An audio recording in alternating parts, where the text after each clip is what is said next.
Hello everyone, Fireball here, and I am back to doing a death battle reaction. Uh, if you're wondering why I'm not with my friend Sean, it's because he did his own reaction to this death battle with his D&D friends last night. And the one thing he told me after doing that is that this is pretty much his second favorite death battle. So this will be interesting. Now, about this death battle, it is the Dragoborn versus the Chosen Undead, Skyrim versus Dark Souls. Uh, do I? How do I know these characters? Nothing. I know nothing about these characters. Uh, I'm aware of the games that they're from. Uh, Skyrim, I only know because of the memes, as well as the uh, that well, meme intro thing that they that people meme about. I think memes a lot there. As well as how buggy it is, but it's it's surprisingly the main draw of the game. So yeah, that's the only things that I know about Skyrim. Oh, and the Fus for Da thing. Uh, Now for Dark Souls, uh, I only know of Dark Souls because of Team 4 Star. They did something called a Drunk Souls, where wherever they whenever they die, they take a drink, and that's actually a really fun watch there. If you haven't watched it, go check it out. I'm sure you'll have a fun time there. Uh, so without any further ado, let's get into this. 3, 2, 1, go. Wow, wow, wow, wow, wow, wow, wow, wow, wow, wow. All right. The chosen undead. The second death battle of the season. The last Dragonborn, the dragon-slaying savior of Skyrim. Resigned to captivity, these two demi-human heroes embraced their Demi-human? destinies and stared down the very I didn't know that. themselves. And devoured their friggin' souls. Because these two lack specific canon arsenals and movesets due to being role-playing protagonists, for this death battle we're giving them everything they have and maxing out all of their stats. Which is totally possible in-game if you're willing to grind. He's waving my boomstick. Yeah, pretty much, yeah. To analyze their weapons, armor, and skills to find out who would win. I have a feeling this will be a chaotic analysis for both. Our story begins at the end. The great cities of old have collapsed. The heroes are dead or mad, and the golden age is over.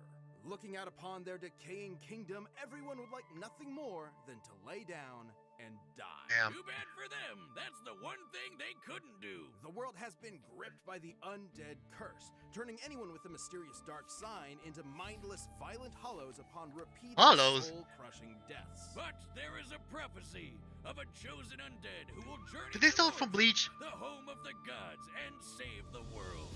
Rotting away in an asylum, all it took was an assist from an unlucky knight and a giant raven before Useless. one unlikely hero was ready to claw their way through their progenitor's Rabel. forgotten homeland.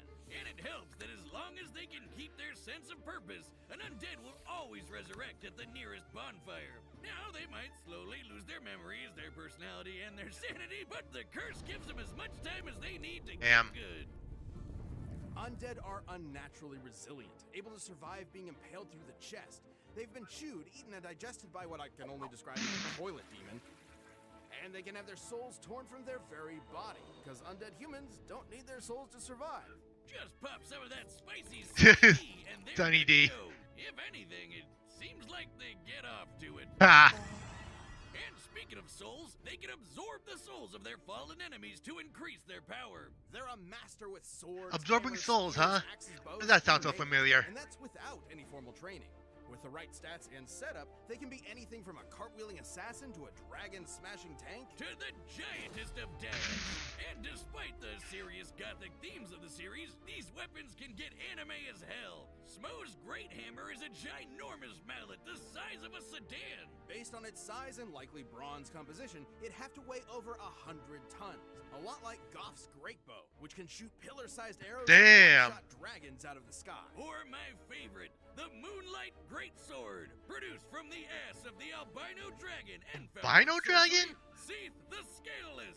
This baby's a universe-hopping anomaly that can fire powerful sword beams and just look so cool. Of swords. The chosen undead has My favorite learned magic weapons. from the greatest practitioners in the world. They can create shockwaves, form defensive barriers, reflect damage, throw balls of flame, control minds, fire magical crystal spears, turn invisible, and toss bolts of sunlight strong enough to peel the stone scales off of mortal dragons. So their pool of magic Yeah. is pretty limited. So They say when it everything. comes down to it, Well, they can not shut really off everything. all magic in the vicinity with the It looks like they're miracle bringing in as much as vow of they silence. Preventing can. anyone from speaking any spells aloud, including themselves. With this incredible arsenal and judicious attention paid to the stamina bar, the chosen undead was rolling their way to victory. A roll so powerful it bends the laws of space and warps them through attacks like they weren't even there. Though sometimes it doesn't work and it's bullshit.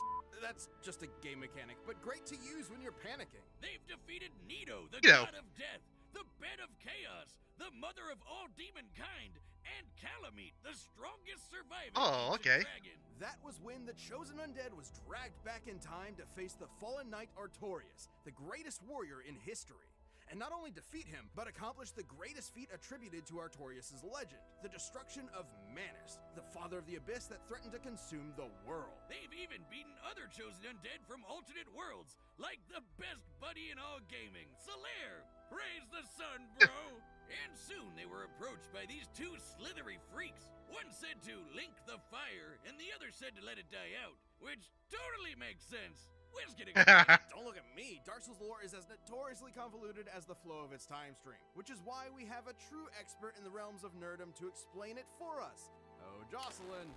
You Jocelyn? wouldn't believe how many item descriptions, forum posts, and moody 2013 Doesn't she lore survive videos the, I had to watch through killer for attack this. from the It's story time, Halloween kids. episode. In the beginning, season. the world was unformed and static. Then suddenly, the first flame burst to life, and with it, the concepts of heat and cold, life and death, energy and time, light and dark. Sounds like a mythological Big Bang. The gods were granted immensely powerful souls from the first flame, but their greatest fear was the soul possessed collectively by the race known as humanity, the Dark Soul. The Skyfather Gwyn feared humanity's immortality, and so sealed their dark souls within them. But as humanity reproduced, the Dark Soul collectively grew and the first flame waned. Turns out humans were naturally undying, or according to the gods' propaganda, undead. Gasp! It's all a conspiracy. The undead curse was a lie! Linking the fire means using your very soul as fuel to keep the first flame burning. If an undead champion believes their immortality is a curse, they'll do anything to prevent it, including burning fragments of the dark soul to keep the age of the gods going. So you're a pawn in a game played by decrepit gods desperately clinging to power. Well, that's a huge bummer. They might look like a depressed California raisin, but in order to link the flame, their soul needs to be strong enough to maintain the whole universe and the flow of time for another Damn. 1,000 years. Other similarly powerful undead across time are swift enough to dodge lightning and even light itself. Based on their dodge compared to this beam and the time it took to reach them, they'd be reacting and moving at over 20% the speed of light. At the end of their quest, they faced down and defeated Gwyn, the Lord of Cinder, long hollowed from linking the flame 1,000 years ago. So, which will you choose? Link the fire and prolong the current age, or let it fade until only dark remains? This is the biggest bummer of them all. Truth is, it never mattered. The cycle just continues age after age, with new heroes replacing the old ones, until the chosen undead was long Man. forgotten. Until the infinite march of time ground the world to ash. It was never about the happy ending. It didn't exist. It was about the struggle to get there. That's ultimately what gives us meaning. Oh wow, okay, that was next one. Hey, you! You're finally awake! Welcome to the frosty Viking paradise of Skyrim. Visit the quaint Nordic villages, hike up to the throne of the world, marvel at the beauty of Blackreach. Hey, what's that in the sky? Why, it's Macho Man Randy Savage. No, it's Thomas the Oh my Tank. god. No, that is a dragon. But not just any mere drake. This is Alduin, the World Eater, and he's come to burn everything to a cinder. But fortunately for you, his path of destruction happened to interrupt your impending execution at the hands of those uppity Imperial pigs. That'll be the worst mistake this Staley monster would ever make. It wouldn't be long before you escaped the destruction of Helgen and defeated a dragon yourself. Then absorbed its frickin' soul. That could only mean one thing. You are a being born with the blood and soul of a dragon in the body of a Nord, or elf, or Khajiit, or lizard destined to battle Alduin and save the world. In their tongue, you are the Dovahkiin, Dragonborn. In their quest to rid Tamriel of Alduin's dragon army, the Dragonborn became a jack of all trades, master of Oh. They learned to be a master assassin with the Dark Brotherhood, a master sorcerer with the College Oh, of I also Winterhold, know, a master know thief of, with the Nightingales, Criminal a Scum master thing. dragon hunter with the This game. Blades, and a master good boy who's a good boy. That's a good boy. I had no idea I kept fought on in this the game Skyrim until Civil pretty War recently. on the side of the Imperial Legion, champions of order. You mean the Nordic War for Independence on the side of the Stormcloaks? Those elf-funded Nord supremacists? Better than those jackbooted Cyrodiil fascists? But what else could I expect from a monster who steals from innocent villagers and sticks buckets over their heads? They can put their skills to good use with an absolute glut of weaponry. Not just the usuals like daggers, swords, hammers, and axes, but also special weapons given to them by the Daedric princes. They're basically crazy powerful gods from the plane of existence called All right. Oblivion. From that wascally wabbit Sheogorath, the Dragonborn received the What? Wobbat, a staff that casts a completely random spell on its target. From disintegrating them to healing them to turning them into a chicken. From Meridia, they received the Dawnbreaker, a holy sword made for burning the Oh, that's undead cool. to ash. That's similar to Oriel's bow, which can shoot fiery arrows that can Oh. blot out the sun. To cover the distance between the Earth and the Sun in about 2 seconds, the arrow would have to be moving at over Hercules, meet your 250 match. times the speed of light. Except this isn't Earth and the Sun. This is the planet Nirn, and that's Magnus. According to the Elder Scrolls lore master Michael Kirkbride and his in-universe text cosmology, when you look up at the sun, you're actually looking into a dimension of pure magic. Confused yet? I am.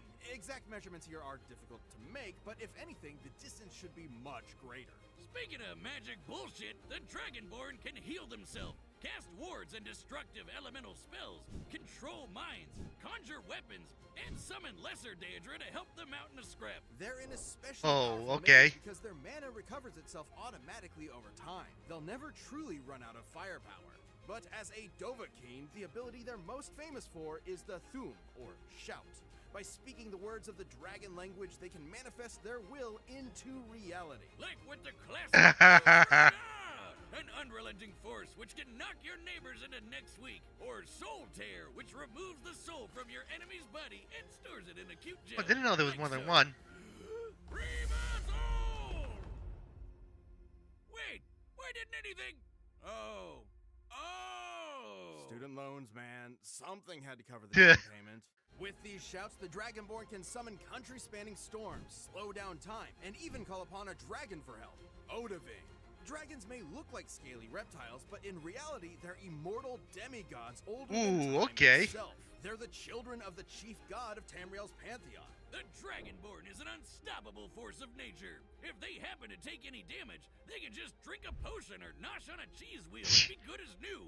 And they can carry up to 150 What? cheeses at once. My dream. Assuming these abnormally large cheese wheels have an average weight of 70 pounds, we can determine that the Dragonborn can carry up to 10,500 Damn. pounds of cheese. And that makes sense, considering they can match muscles with giants, who are so strong they can shatter the game's spaghetti goat to pieces. The last Dragonborn has battled the vampire Lord Harkon, ended Skyrim's civil war, and defeated the first Dragonborn, Miraak.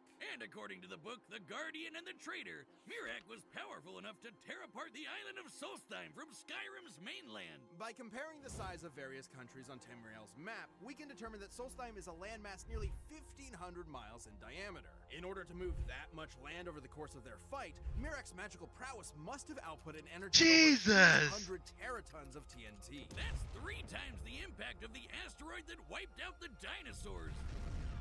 Not too crazy when shouts can get strong enough to shake the world itself. It wasn't long before the Dragonborn confronted Alduin in Nord Heaven and put an end to the World Eater once and for all. Yeah, but that is literal.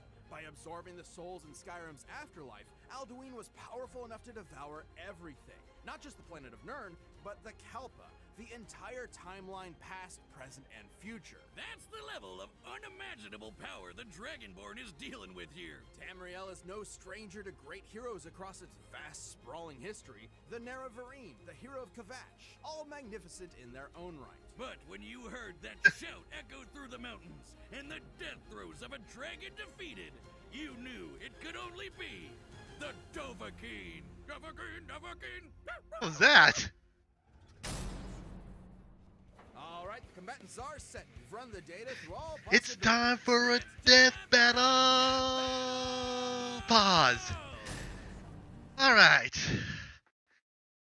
I'm thinking, the Skyrim guys got this.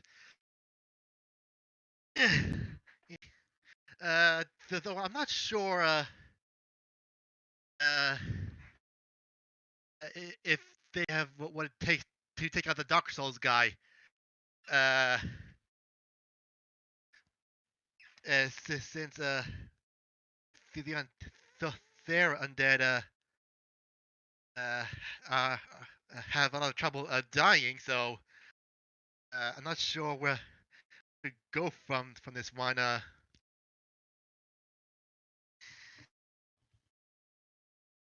The Skyrim guy is indeed the Skyrim guy is the Dragonborn, right? And the Dark Souls guy is just an undead. That's what I'm guessing.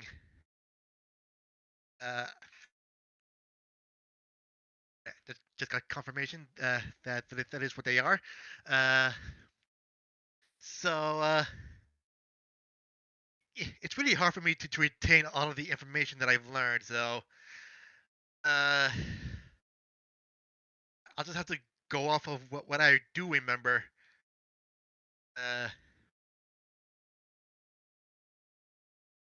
I guess I'll have to go with the Dragonborn here. But I know very little about these games and the guys. So, I don't really care who wins this one, to be honest. All right, let's what's the battle? 3, 2, 1. Oh. Go and stop this fool who would let the flame burn the age of humans to ashes. The Ancients of Dark will do anything to snuff out the light. Save us, chosen undead. Right from the gate.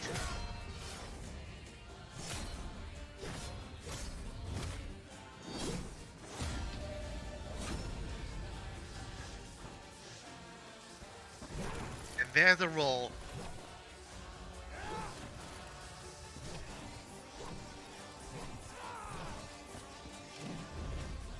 And this is where the preview ended.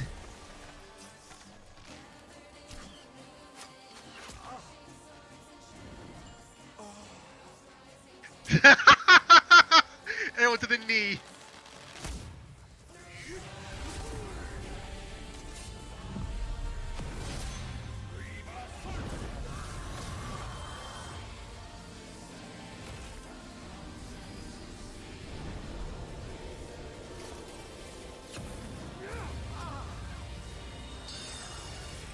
Maybe I could be wrong here.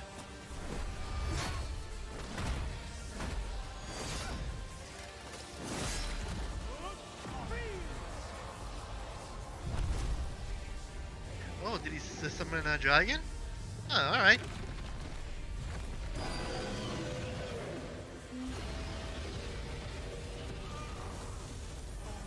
Whoa.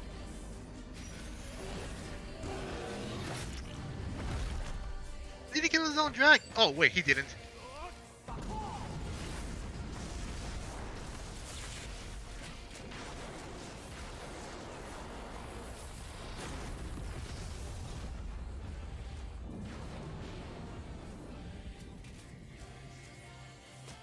Yeah, this battle is pretty epic.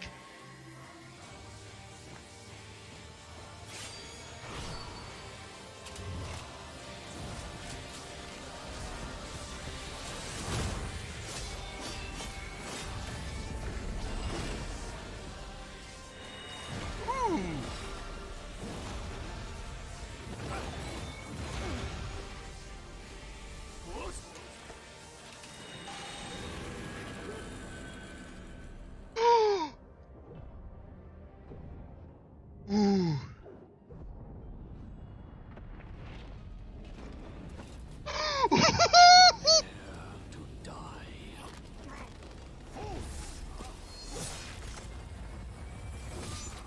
Save this world, chosen warrior! Blink the fire! Oh!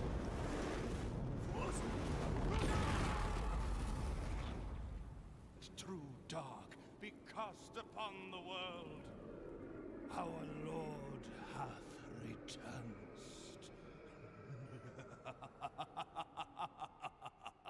Did Dragoborn win? Hey-o! You die! Oh my god, this boss is both! Fascinating.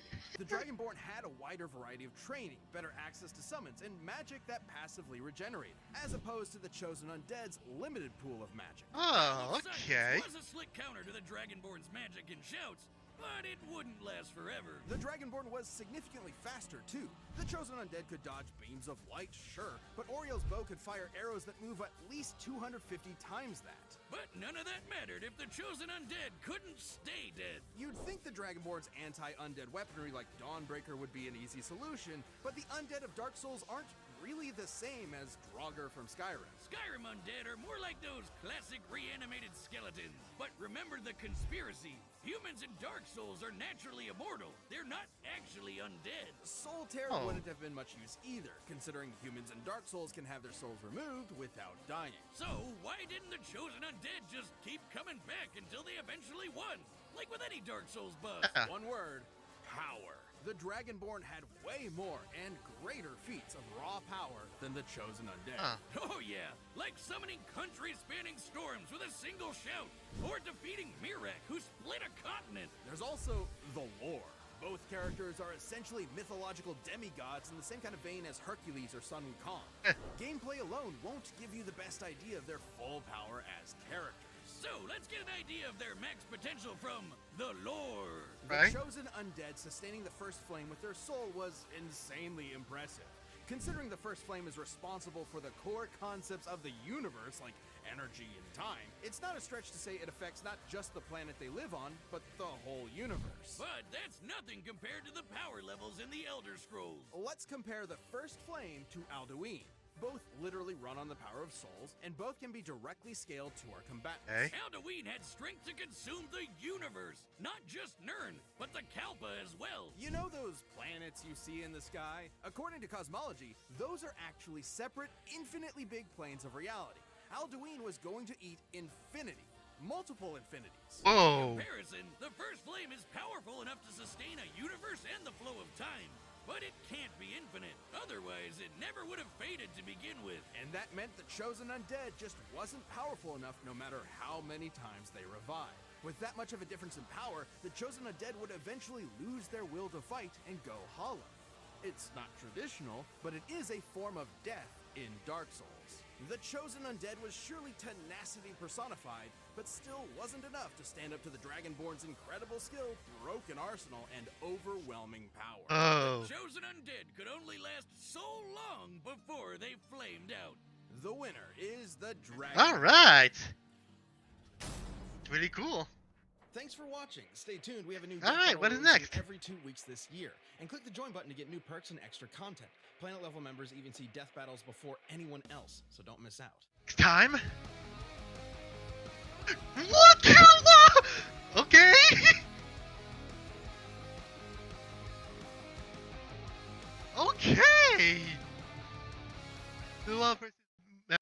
Vodka. Okay. All right. Well then, turns out I was right for this one. The Dragonborn one. Uh, for like the reasons that I just either couldn't think of or didn't remember, or didn't know of. Yeah, I could see why this would be Sean's second favorite death battle currently. I really enjoyed this one. This was a really fun death battle. The animation, it started off a bit janky. The rolling could have have been uh, been done a bit shorter time frame.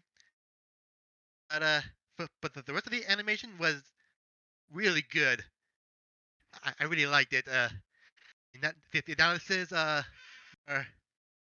actually pretty informative, especially the ending of Dark Souls 1. It was very heartbreaking. Oh, but yeah, again, why was Jocelyn there? Did she survive the that killer attack from the Halloween episode? I want to hear their explanation for about this. They even decide to talk about it. Uh, that's all I have about this episode. Next time, Killua! Woo-hoo-hoo! Ah, we finally get a Hunter x Hunter character in Death Battle. I was actually hoping we get either Hisoka or Gon before Killua, but I guess not. And his opponent, I have never seen the certain magical index anime, so this will be a learning experience. Uh, I love Hunter x Hunter. It's not my favorite. It's not in my top 5, maybe top 10 favorite anime, but I like it a lot. I really do. Uh, okay, so I guess that is it. So, thank you all for watching.